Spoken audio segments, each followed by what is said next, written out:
Good morning, evening, or afternoon, everybody. It's Kaghoe coming at you with another video. So, I wanted to take the time to cover all of the PTR sort of data mine leaks, however you want to call it, that Wowhead has been posting, because there are quite a bit, and sort of share my thoughts on it and what it could possibly be. But, I've been going crazy. If any of you've seen the play Hamilton, the song Nonstop, like, how do you write? Like, you're running out of time. That's how I feel right now with all this info. But I'm going to keep going and giving you the best that I can. So, without further ado, let's swap it over and take a look at all this fun stuff. So, these are the Scarlet-themed sets. This is what the armor is going to look like. And I gotta say, I love the red and gold. I love gold as a color, but matching with the red and gold for everyone, phenomenal. This is the cloth tier, so someone who plays a mage, love it. We'll be rocking that. This is leather.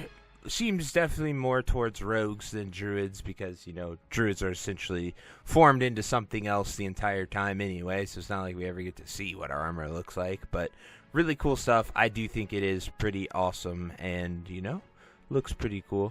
The male set looks dope. I love the shoulders. I love the chest. I love the legs. The helm looks a little strange, but on a human model. But I think it'll look a lot cooler on the night elf or an orc or a troll. I think it'll go a lot better looking than on a human model because there aren't really any human shamans or hunters. So I think it's more bulky and will look better on those horde races. And plate armor set right here. I think this looks amazing.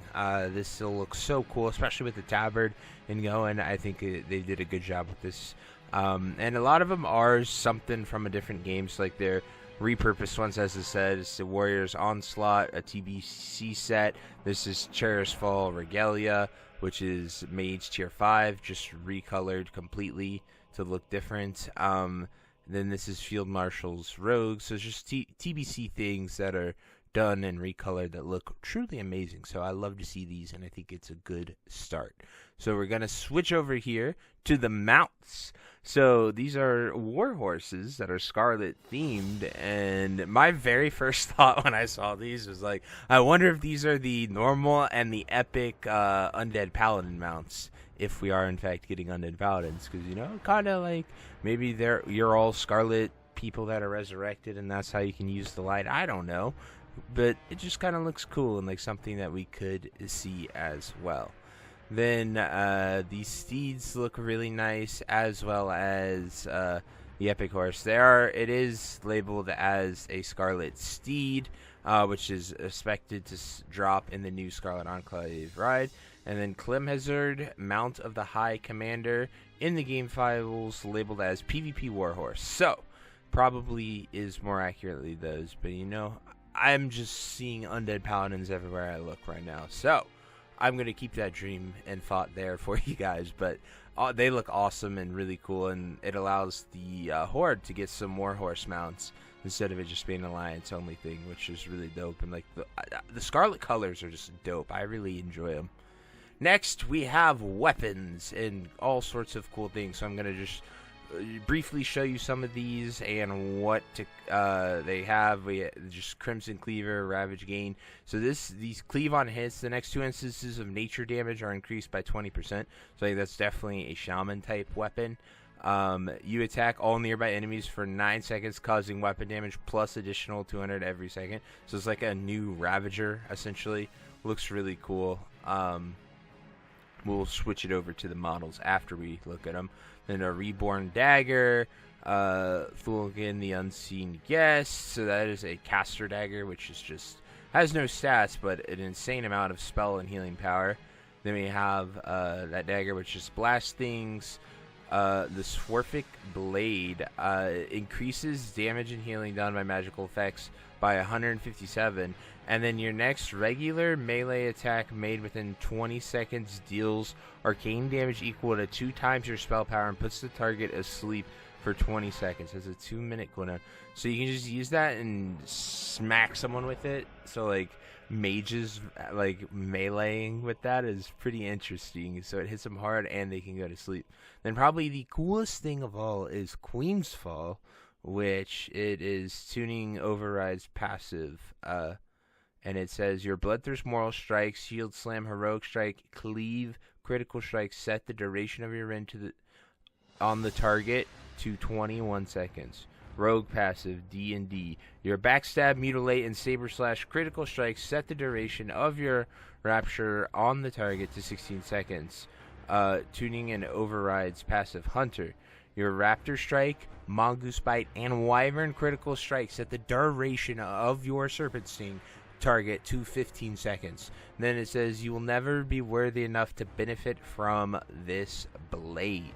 So very, very interesting. It says the blades will never accept you as their master. So King's Fall and then Queen's Fall. So very, very cool stuff right there. I'm very curious to see where you get Queen's Fall and if it drops. I hope probably drops from Scarlet Enclave, obviously. But really cool to see them take a KT weapon and just give it a sister sword or sister dagger and allow it to be used this way. I think that is so dope. Then we have Mercy. Your next 2 instances of fire damage are increased by 20%. For last 12 seconds. Has a cooldown. Then some pretty freaking cool maces. We have Will of the Mountain. Invoke the Will of the Mountain, increasing physical damage dealt by 5%, armor by 500, and size by 20%. So it just makes you thick. It's definitely going to be a really cool tanking mace with for that. And then increases your attack speed by 10% for 15 seconds. Pretty basic, but cool. Definitely, I think, for the Exorcism Paladin build that people are running to make it go to hit hard, but maybe not. Then we have Tears Fall.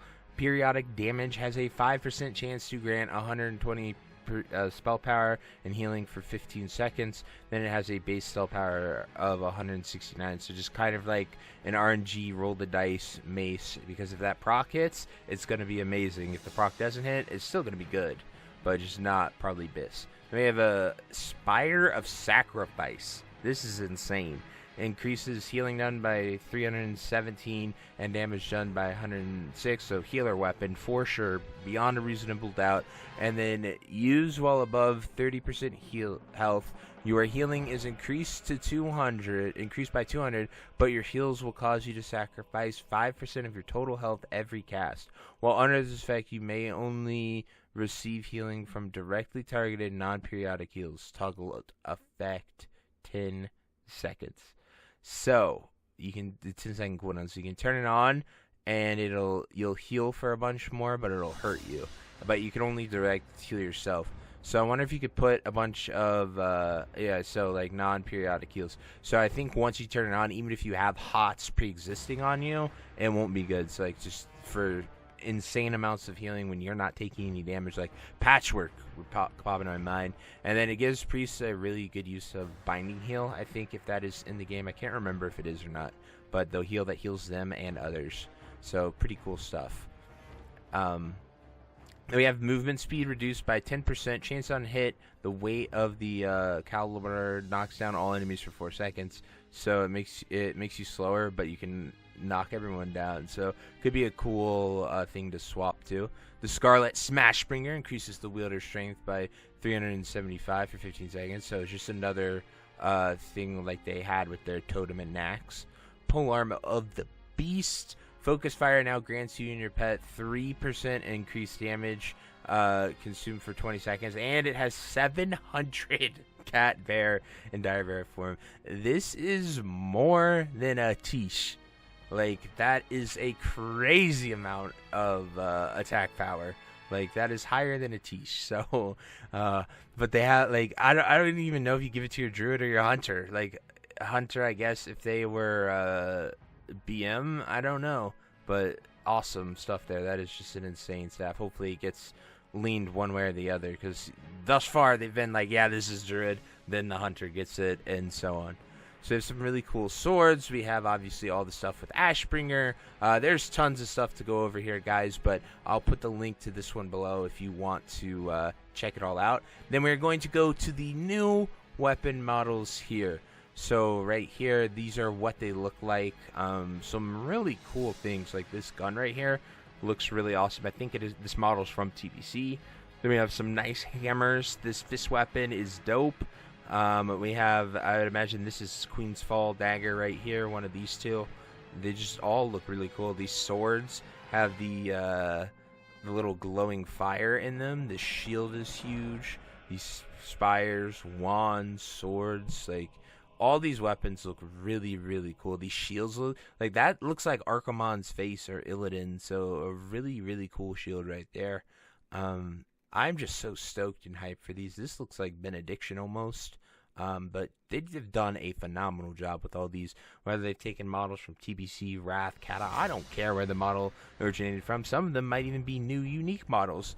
I don't even know half of them off the top of my head just by looking at them, honestly, without the name next to them. So they all just look really cool, and changing them to the red and gold color scheme to fit the raid, just amazing. I am personally absolutely blown away with everything for Phase 8. It's more than I ever would have thought we were going to get. But anyway, guys, I truly hope you enjoyed this video. I'll keep bringing you more stuff, more theories, more nice looking things on the PTR, because there is a lot to talk about and discover. So they have done an amazing job. So dev team for watching this, Agrin if you're watching this, Clayton if you're watching this, thank you guys so much, because I have had an absolute blast and you guys are killing it. So until next time, I'll see you later. Have a great day. Bye-bye.